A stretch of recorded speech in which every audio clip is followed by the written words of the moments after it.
Roderick asked, carefully pointing to the bed.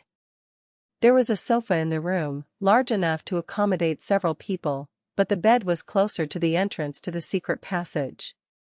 Since you never know when someone might come in, it's a good idea to be as close to the entrance as possible. Yes, of course. Isla nodded with a slight smile. The owner of the room was Isla, but in reality, everything had been prepared by Roderick and Ophelia. She could have done whatever she wanted without asking permission, but seeing her father ask her politely made her laugh. Roderick sat on the bed with an embarrassed expression and pressed the bed here and there with the palm of his hand, as if trying to check the cushions. It's quite useful for something I prepared in a hurry. Isn't the sleeping place uncomfortable? Thanks to my father, I am very comfortable. Although he had come to see her because he had something to tell her, and it was very touching to see him worried about his daughter's sleep, Isla suddenly sat down on the corner of the bed, a little away from Roderick, with a hardened expression. What's wrong? Why are you like this? Does it bother you that I go to your room? When his daughter's expression suddenly darkened, Roderick shifted, watching her intently, and Isla shook her head violently. No, that can't be true. You are my father. I am so glad you are here. I'll tell you everything later. He opened his mouth with tears in his eyes. The reason why Isla suddenly froze was that she remembered the last moment before time returned, when she was alone with Roderick in that room. The terrible memories of that time came back to her, although she didn't want to, because she was alone with Roderick in the same space. The dark space where there was only moonlight and a small lantern, the haunting sound of the cold sword she pulled out, and the horrible smell of blood she and Roderick had spilled.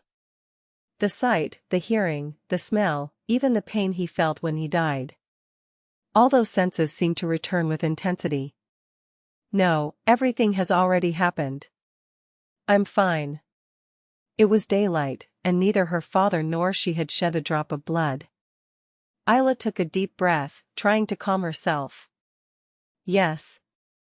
Roderick was afraid his daughter would shut up again, saying she would tell him everything later, but he nodded, saying he understood. He had already finished talking to Ophelia and decided to wait for the girl to open her mouth without rushing her to tell them what she was hiding. What brings you here? Oh, right. I brought you a portrait of the Marquis Canis. Is this the one who took Laura? Roderick took out a small portrait that he kept hidden in his inside pocket. It was a charcoal drawing, without color, but the facial features were still recognizable. Yes, it was true. It was interesting. Isla nodded. He could clearly see the face of the Marquis he had been following and almost trapped. He treated Byron as if he had already ascended the throne. He called him Your Majesty. Ah, right. At Isla's testimony, Roderick burst out laughing. The current Minister of Finance, in charge of imperial finances, privately referred to a traitor as Your Majesty. It was something so absurd that he didn't even feel like getting angry. I had my doubts, but it really was. That's right.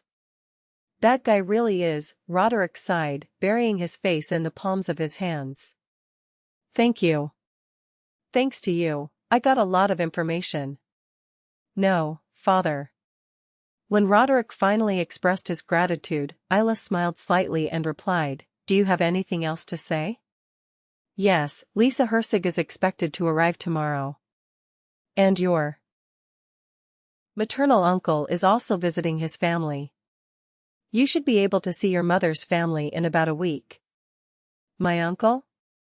Lisa's news wasn't particularly surprising, as she had been awaiting her arrival, well past her scheduled time. However, Isla was a little surprised by the news of her uncle's family visiting. It's not that he hadn't met his uncle's family in his past life. A few days before the celebration of his 18th birthday, the entire family visited the mansion. 5 people, her uncle and his wife, 2 sisters, 5 and 4 years older than Isla, and a son the same age. She was so preoccupied with the fact that the event was just around the corner that her memory did not return clearly. Still, he assumed they would meet again around the same time. Isla couldn't help but be surprised, as she had never expected to find them so soon. Yeah. It seems like he wants to meet you and Noah as soon as possible. Roderick responded with a slightly nervous voice. Although they had already completely reconciled, Isidore was the one who had opposed Ophelia's marriage to him, so he unconsciously became very nervous every time they met. Ah, I see. Isla nodded, a little sheepishly. It felt strange to see a relative she had only seen briefly in her past life come from a faraway land to see her. Of course, not only her, but also her younger brother Noah were included in the reason, but it was still an unknown feeling. And, now that you seem to be quite accustomed to life here, I'm thinking about starting to take etiquette and succession classes together after your birthday. What do you think? Isla, who had felt a little dizzy for a moment and was moving her hair from side to side, opened her eyes wide in surprise at her father's words and looked at him. Although there had been talk of training for successors in his past life, he believed it was because Isla was the only direct descendant of the Duke's family and had no other options. But now, wasn't it different? With her son, Noah, she didn't understand why she was the successor. It was not uncommon for a daughter to continue the family line, but that only happened when there was no male child to continue it. Why do you have that face? Now that I have discovered your identity, isn't it the most natural thing? Are you sure you don't want to study? Roderick joked, a joke that didn't fit his usual seriousness. No, that's... Sure, I should take etiquette classes, but the successor? I thought it would be Noah. Well, Ophelia and I will not ignore your talent just because you are our daughter. You are an innate talent who can lead the Weishafen family.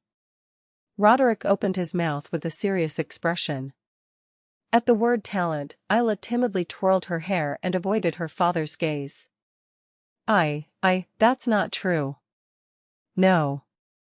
Being the leader of the Duke of Weishafen is not just a position to manage the territory. It is a position to lead the Knights of Weishafen and serve as a shield to protect this empire. You are the perfect candidate for that position. After listening to Roderick's detailed explanation, Isla finally seemed to understand what he was talking about. It seemed like she was born with the qualities of a warrior. But I'm strong because I stepped back. In her past life, Byron had scolded her for her slow progress. If she had been as talented as her father claimed, none of that would have happened. It's not that, father. I wasn't born with talent. I just worked hard. Deceived by her false father, driven by the irresistible desire to harm her real father, Isla swallowed the words she dared not say. As his daughter's face darkened, Roderick's expression became uncomfortable. He hadn't brought up the subject to make her sad. She gathered her courage, gently patted her daughter's back, and opened her mouth. Yes, that's exactly what I wanted to say. I meant to always work hard and pursue your goals. That's not something anyone can do. Sincerity is the greatest talent. Of course, you also have a magnificent natural physique. Isla's eyes widened as she looked at her father, who told her that he too had endured rigorous training like hers since he was a child. It was because Roderick seemed to have been strong from birth. He seemed capable of everything he was taught. It was hard to believe that even his father, who was now stronger than anyone in the world, had trained under the reprimand of his teacher and father, the former Duke of Weishafen. No one knows what will become of Noah, who is still a newborn, when he grows up, but he was born very weak. In my opinion, you seem to be a better candidate for the position of Duke of Weishafen than Noah. Isla was speechless, her ears reddening at Roderick's praise. Be praised for your efforts? It was something I had never imagined. Of course, in her past life, her parents and etiquette teachers had praised her for her diligence in everything. But I couldn't accept that praise as genuine. This was because Laura always belittled her confidence by saying, "You learn slowly, so you have to work harder than everyone else."